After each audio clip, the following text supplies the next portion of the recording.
Hello Anatolia, the land of goddesses. Before the rise of the Hittite Empire and the Greek city-states, the lands of Anatolia and the Aegean were already home to several ancient civilizations. In central Anatolia lived the Hattians, the oldest known peoples of the region, and along the western and southern coasts of Anatolia were the Luwians, an enlightened ghost civilization. Across the Aegean, in Attica, the Peloponnese, and Thessaly lived peoples called the Pelasgians. They were remembered as an older population of the Aegean world, predating the later Greek-speaking societies. Further south, on Crete and across islands such as Rhodes and Kos, lay the remarkable Minoan civilization. Some researchers have suggested possible Anatolian, even Luwian connections for the Minoans, but this remains debated. First, the Hittites began to migrate to Anatolia around 2300 BC. This was followed by the Achaeans around 2000 BC, who moved towards Thessaly, Attica, and the Peloponnese. When the Hittites arrived in Anatolia, they adopted the name of the land from the indigenous Hattian people and referred to their kingdom as the land of Hatti. Across the Aegean, the Achaeans developed what we now call the Mycenaean civilization among earlier populations, later remembered by Herodotus as Pelasgians. Long before the Hittites or Achaeans arrived, the indigenous people of Anatolia established a 10,000-year-old spiritual legacy centered on the Great Mother. Her story began in the Neolithic Age, around 8000 BC, where she was depicted enthroned between two leopards as the absolute sovereign of nature, life, and death. In Phrygia, this spiritual legacy appeared as Mater Cybele, the mother goddess, later known to the ancient Greeks and Romans as Cybele. In the late Bronze Age, before the collapse that brought down the Hittite and Mycenaean worlds, there stood a city called Iolcos in Thessaly. From this point on, let us hear of the voyage of the Argonauts from Iolcos toward the Sea of Marmara and Cyzicus aboard their legendary ship, Argo, as told by Apollonius of Rhodes in his epic, Argonautica. From this city, a group of heroes known as the Argonauts set sail across the Black Sea toward the distant land of Colchis aboard their famous ship, Argo, in search of the Golden Fleece for King Peleus.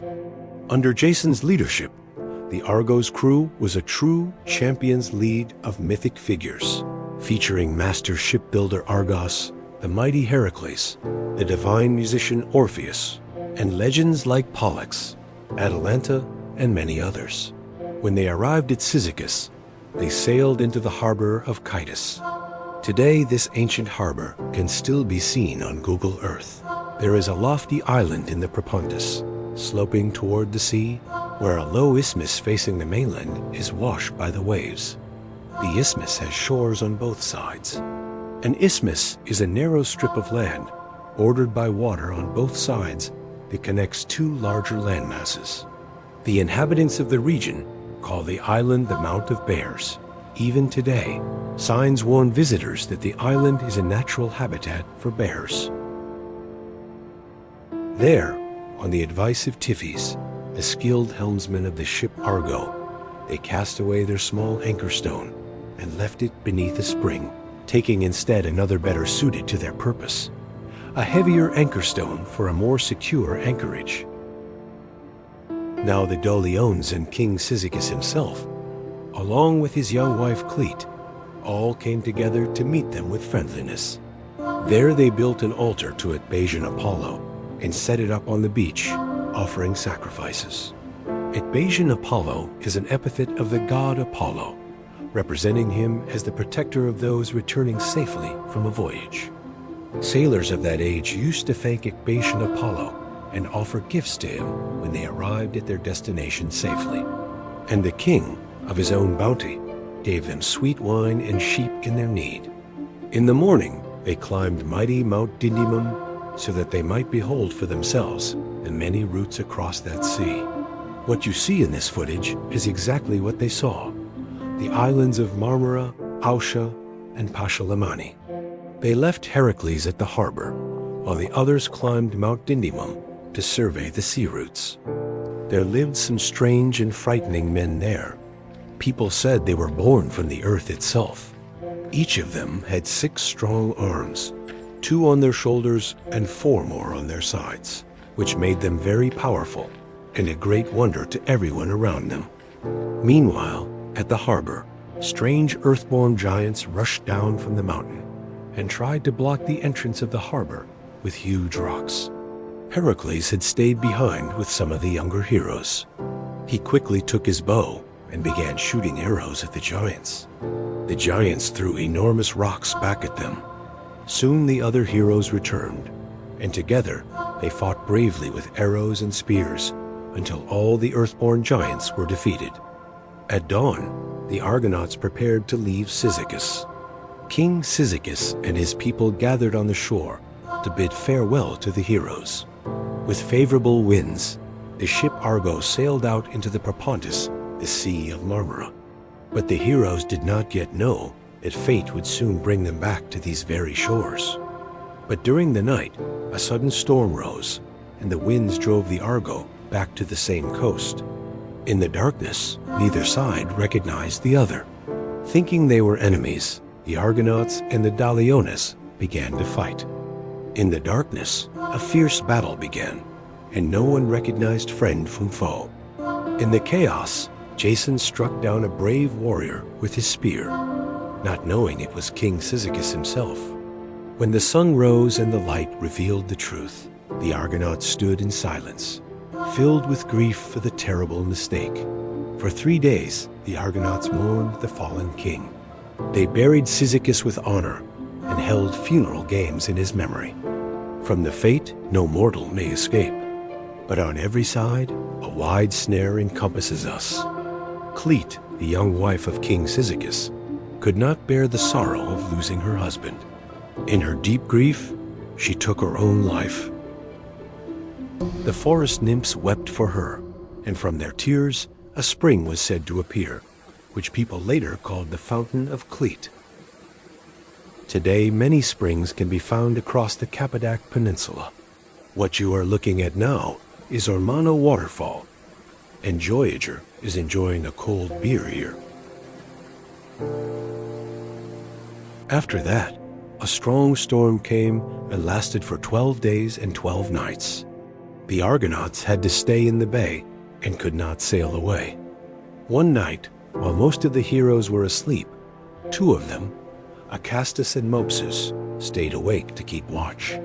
Mopsus was a seer who could understand the signs of nature and the voices of birds. As Jason slept, a small seabird called a halcyon flew above his head and cried out loudly. Mopsus understood that the bird was bringing good news. The stormy winds would soon stop. In ancient times, people believed that a small bird called the halcyon built its nest on the sea. When sailors saw this bird, they believed it was a sign that the storm would soon end and the sea would stay calm for about 2 weeks. These peaceful days became known as halcyon days, and Mopsus suddenly wakes Jason up. Jason, wake up! You must climb Mount Dindymum and honor the mother of all gods on her throne. Only then will these storms stop. While you were sleeping, a halcyon bird flew over you and told me everything. The winds, the sea, the earth, and even snowy Olympus are under her power. When she rises to the heavens, even Zeus steps aside. All the immortals fear and respect this great goddess. After hearing the good sign, Jason quickly woke up his friends and told them what Mopsus had said. The heroes became hopeful and led oxen up the mountain to make a sacrifice to the mother of Mount Dindymum. From the top of the mountain, they could see far across the land and the sea. In the distance, they saw the misty entrance of the Bosporus and the hills of Mysia. On the other side, they could also see the river Aspos and the land of the city of Adrastea. In the forest, they found a very old and strong vine tree. They cut it down to make a sacred statue of the mountain goddess. Argus carefully shaped the wood, and they placed the statue on the hill under tall oak trees. The place you are watching right now is the Kerasli Monastery. The Argonauts built a small altar of stones here. They wore oak leaves on their heads and made a sacrifice, calling upon the mother of Mount Dindymum, the great mother of Anatolia. At Orpheus' command, the young heroes began to dance in their armor. They hit their swords against their shields, making a loud noise so the sad cries of the people mourning their king would not be heard. From that time on, the people of Anatolia honored the Great Mother with drums and music. The goddess was pleased with their prayers and sacrifices, and soon good signs began to appear. Soon, wonderful things began to happen. The trees were full of fruit, flowers grew from the grass, and even the wild animals came out of the forest and stood calmly near the heroes. Then another miracle appeared. Water began to flow from the dry mountain. Later, people called this new spring the Spring of Jason, and then they made a feast in honor of the goddess on the Mount of Bears, singing the praises of Rhea, most venerable. But at dawn, the winds had ceased, and they rowed away from the island. In ancient Mesopotamia, people used blown kisses to honor their gods. Since they couldn't touch the sacred statues, they would kiss their hands and blow it toward them as a sign of deep respect.